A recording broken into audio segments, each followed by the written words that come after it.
The S&W Performance Center Bodyguard 2.0 carry comp. Say that 10 times fast. Is it something special or just a gimmick? If you're looking for an unbiased, honest opinion from someone who went out and bought it with their own money and just wasn't sent one by Smith & Wesson, then you came to the right place. Now, this is meant to be a standalone video just discussing this particular firearm.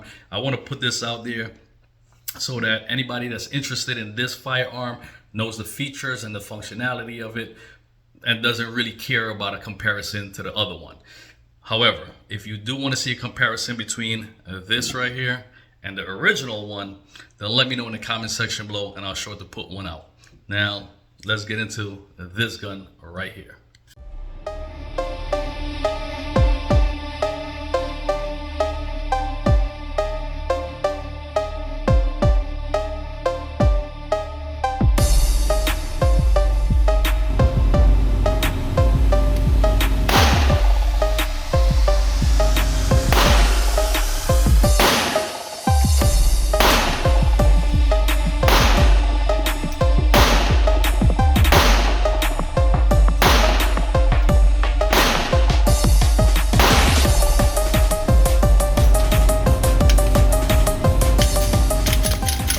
Box that it comes in, the normal regular Smith & Wesson cardboard box.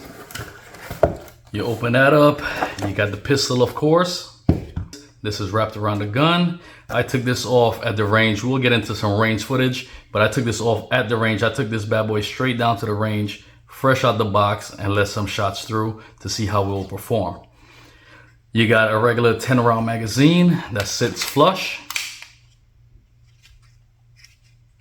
Oh, and the gun is clear. And you got the normal butt plug, your paperwork, another 12-round magazine for you free states. Here in New York, we got it limited down to 10. So I got two 10-round magazines, but if you have big fat hands, this fits good as a pinky extension. I don't have that kind of problem, even with the 10-rounder. You see, it doesn't fully grip, but it's enough. It's enough to give you a good, comfortable purchase. But if you have big, fat bear paws, there you go. And then the lock, the world famous lock that nobody uses. Let's get this out of here. As a table of context, we already did the unboxing. I'm going to give you all the specs right now. Then I'm going to give you my final thoughts and opinions of the firearm. Then we're going to get into the range footage and then come back for final thoughts. So if there's something in particular that you guys want to see, feel free to skip ahead. But in the meantime, hit the like button, hit that subscribe button. Now, to talk about the pistol itself. It's polymer frame striker fire chambered in 380 auto. It has a stainless steel slide with a Merlite finish. It has blacked out serrated rear sights, followed by a green Amerigo night sight. The weight is coming in just at 11.8 ounces. And it is clear. Well, let's take a look at that barrel. The barrel itself is 3.1 inches and it is ported. The stainless steel slide is 5.8 inches in length and it's filled with aggressive serrations along the front and the rear. So if you're one of the guys that rack in the front, it's got you covered. If you like to rack in the back, it's also deeply serrated. So you're not going to have any issues getting a good grip. It has two sets of lightning cuts on both sides of the slide. Pair that with the compensator, it's a great way to push gases out and mitigate recoil and muzzle rise. The trigger itself is coming in just over 4 pounds. You can see that take up there. It's not much and it's not mushy. Crisp, clean break. Reset.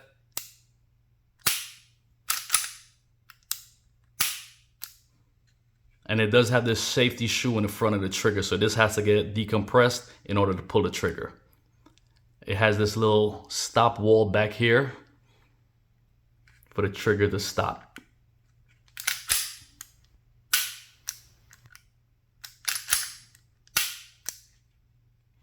Now, if you guys been following the channel, then you would know I'm a big fan of ports, compensator, ported barrels. All that stuff really helps out the gun. It does really mitigate recoil and muzzle rise, and it makes the gun a little bit more easier to tame.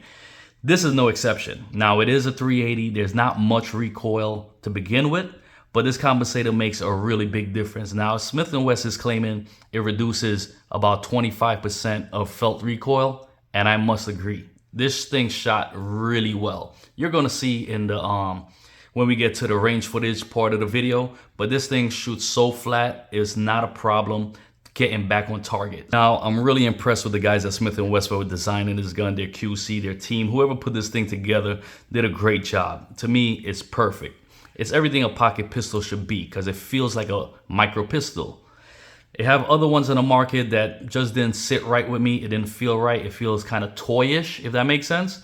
But this right here just feels like a Shield Plus micro. And that's the vibes that I'm getting. They did a great job with the stippling, the serrations. You don't have a problem grabbing this gun to rack it or anything like that. The compensator, we already went over, that's wonderful. But the stippling on this thing is not too aggressive where it's hurting your hand or it's biting into your grip or anything like that. Even the memory pad up front where you put your support thumb, that is textured. So it gives you a great place to just rest your support thumb. Takedown lever is stippled as well, so it's texturized there. Your slider lock, slider release, it has little grooves, so it gives you something to grab onto. So your thumb is just not slipping off. Your mag release also is stippled right here. And it's not obtrusive or it's not overbearing where it's sticking out all the way down there. The beaver tail is curved and it sticks out just enough for you to get a good firm high purchase, and that's what you want. You want a nice high purchase on your gun, and this delivers that. So overall, I'm happy with this. I got this for $540. It's $100 more than the other one, the previous Bodyguard, but in my opinion, it's worth it. Not comparing the two because that's going to be for another video. If you guys want to see that video with me comparing this Bodyguard with the original Bodyguard, then let me know in the comment section below. But overall, I love this thing. It's great, and it will suit the purpose that I need it for. A pocket pistol. Running to the supermarket, wearing joggers, wearing sweatpants, something like that where I don't want something heavy and cumbersome weighing me down. This is the answer. The dust cover doesn't come all the way down. There's no pick rail. It's not optic ready. To me, that's not a deal breaker. That's not what I'm looking for. I'm not going to put an optic on something this small. I'm not going to put a light on something this small. This is not intended for that stuff. This is a point and shoot kind of gun. You know what I mean? Point, shoot, that's it. You're not trying to zero in anything. You're not trying to put on a light on anything. This is a pocket pistol. I think that's what it's intended for. So you don't really need an optic plate. You doesn't need a cutout. But however, if you're one of the guys that needs an optic, you could take off your slide and send it into one of those companies, have them milled for an optic and ship it back to you. It's that simple. If you must have an optic, you could go ahead and get that done. A couple of things that I want to point out. These mags are stiff. Getting in the first 8 is not a problem. But the last 2, getting in that 11th is still difficult, but it is bearable. But that last round is very stiff. So I suggest you guys, when you're going out to the range, get an up lula, mag lula, or a speed loader and take that with you because those last rounds is very, very stiff. To break that in, I'm gonna load these bad boys, leave it in the safe for a week or so, and hopefully that loosen up the tension in the spring. Another thing, now this is user error because I noticed my slide wasn't locking back after I finished my magazine. After I finished dumping out the mag and my last shell left, it was not locking back as it should. I believe that's user error. I believe it's because I was holding the slide. I was riding the slide just a little bit too much because you're going to see in the video when I was shooting it one-handed, it did lock back numerous times.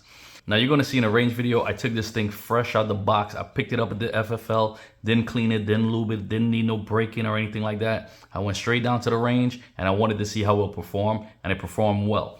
I shot 200 rounds of this right here. This is the Fiocchi Range Dynamics, 380 auto, 95 grain, 960 FPS, 50 rounds. I had 4 of these boxes and I shot all 4. That's 200 rounds with no malfunctions.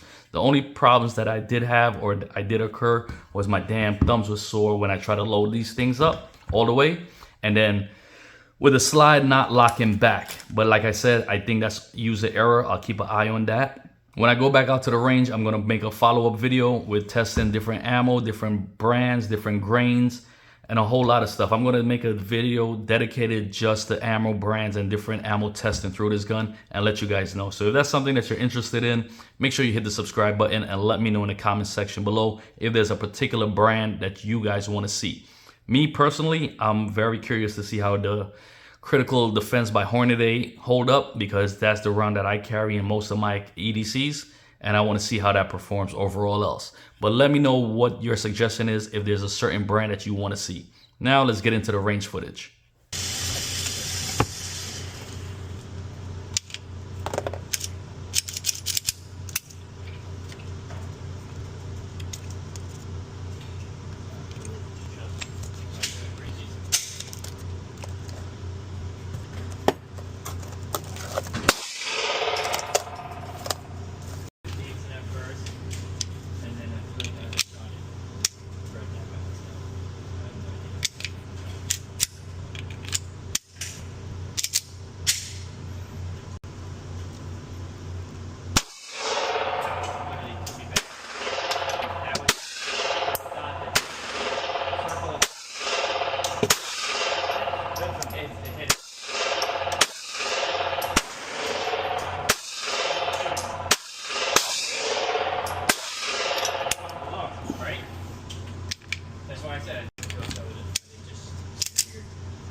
So there you have it. That was my range trip. It was pretty successful. I shot 200 rounds of this right here. This is the Fiocchi Range Dynamics, and it ran great. It ran great. I was pretty impressed with this little gun. Fresh out the box, man. No lube, no oil, no cleaning, no break-in period, no warm-up, no nothing. It shot great. It shot really great, and I was pretty impressed. I'm happy with it. That's all I can say. That's going to do it for this video. I don't want to make it too long. I gave you all the specs. I gave you everything that I could. If there's any questions or anything or any information that I left out or you want to know about this gun, leave it in the comment section below. Also, if you want to see that comparison video between this and the original Bodyguard 2.0, let me know. I'll get one out as soon as I can if you want to see it. Also, I'm going to be doing another video with different ammo testing, so make sure you like this video, hit the subscribe button, let me know where you're checking in from and if you want to see that comparison video. That's going to do it for this one. Y'all stay blessed, stay safe, or be dangerous. Peace out.